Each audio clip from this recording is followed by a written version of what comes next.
Israel के प्रधानमंत्री Benjamin Netanyahu ने कहा है कि गजा में मंगलवार को किए गए हवाई हमले सिर्फ शुरुआत है और सभी युद्ध विराम वार्ताएं हमले जारी रहने के दौरान होंगी।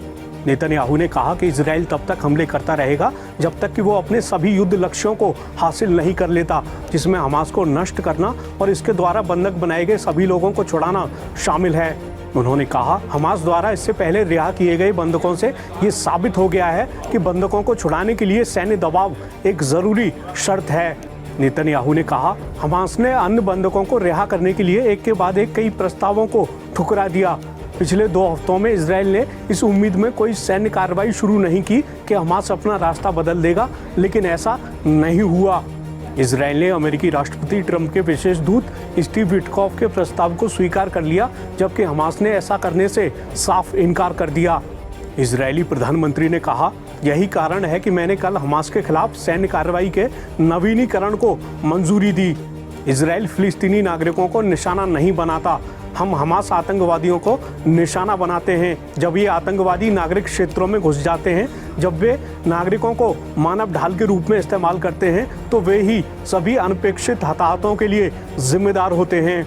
नेतन्याहू ने कहा, फिलिस्तीनी नागरिकों को हमास आतंकवादियों के साथ किसी भी तरह के संपर्क से बचना चाहिए। मैं गजा के लोगों से अपील करता हूं कि वे खतरे से दूर रहें, सुरक्षित क्षेत्रों में चले जाएं, क्योंकि हर नागरिक की मौत एक त्रासदी है और हर आम नागरिक की मौत हमास की गलती है।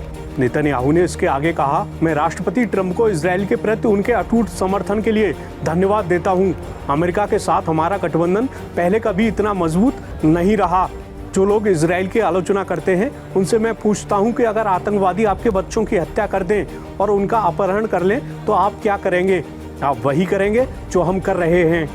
इजरायली प्रधानमंत्री ने कहा, इजराइल लड़ेगा और इजराइल जीतेगा। हम अपने लोगों को घर वापस लाएंगे और हम हमास को नष्ट कर देंगे। हम तब तक शांत नहीं बैठेंगे जब तक कि हम इन सभी महत्वपूर्ण लक्ष्यों को हासिल नहीं कर लेते। हम तब तक चैन से नहीं बैठेंगे जब तक हम अपने देश को शांति, समृद्धि और आशा का भविष्य नहीं दे देते। गजा पट्टी में ताज़ा इजरायली हमलों के बाद बंधकों के प्रति चिंता जताते हुए इजराइल में सरकार विरोधी प्रोटेस्ट भी देखने को मिला है। ऐसे में अब निगाहें इसी बात पर हैं कि बंधकों को लेकर आगे क्या होता है।